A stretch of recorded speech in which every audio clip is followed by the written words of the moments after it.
Welcome to our podcast, where we explore fascinating stories and ideas from various fields. In this episode, we discuss how scientists uncovered the victims of the Somerset Massacre during the Bronze Age. A new discovery has been made by scientists in an exceptionally violent attack, which took place around 4,000 years ago in Somerset, when around 37 people died. The scientists are now suggesting that these people were not just killed, but butchered and likely eaten. This was the largest incidence of violence identified between human beings in the early Bronze Age in England. The period was considered peaceful.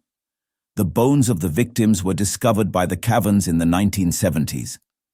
According to experts, the people were thrown inside a shaft, which was 15 meters deep, by the prehistoric attackers. The massacre of people was instigated by a furious desire for revenge, and its effects most probably echoed through generations, said Professor Rick Schulting at Oxford University. He said that victims are likely to have been eaten as part of a ritual to dehumanize them, and was aimed at sending a message by insulting the remains. A team of archaeologists analyzed around 3,000 fragments of bones that were discovered at a cave system known as Charterhouse Warren in the Mendip Hills, Somerset. As per experts, there was no evidence of fightback in the newly identified attack, which further concluded that the attackers took victims by surprise. The cut marks and scrapes on the bones indicate that the victims were systematically dismembered by the attackers with the use of stone tools and then consumed. If we saw these marks on animal bones, we'd have no question that they were butchered, Professor Schulting said.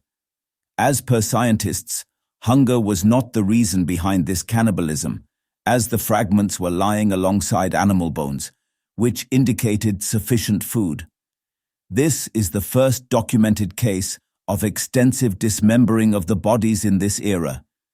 Because of this, experts suspected that the violence happened because of a huge breakdown in relationships.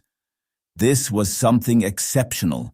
This level of almost erasing the person, literally chopping them into pieces, seems like something you would only do if fueled by anger, fear, and resentment, said Professor Schulting. According to one theory, someone did something horrible that justified this in the eyes of those doing it, he said. This is not a homicidal maniac. This is a community of people that came together to do this to another community, he added.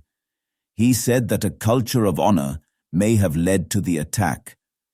If you felt wronged, it was ultimately your responsibility to do something about it. It's not like you could go to the magistrate and ask for something to be done, Professor Schulting explained. He said that scenario appeared like a case where things cycled out of control and normal checks and balances failed. Professor Schulting suggested that it could be one particularly antagonistic person who didn't let things rest or had their own agenda. If you have those kinds of people on two sides of a conflict, it starts to spiral out of control, he said. Thanks for tuning into this incredible story. If this episode resonated with you, don't forget to hit the like and subscribe button for more captivating stories to come. Stay tuned.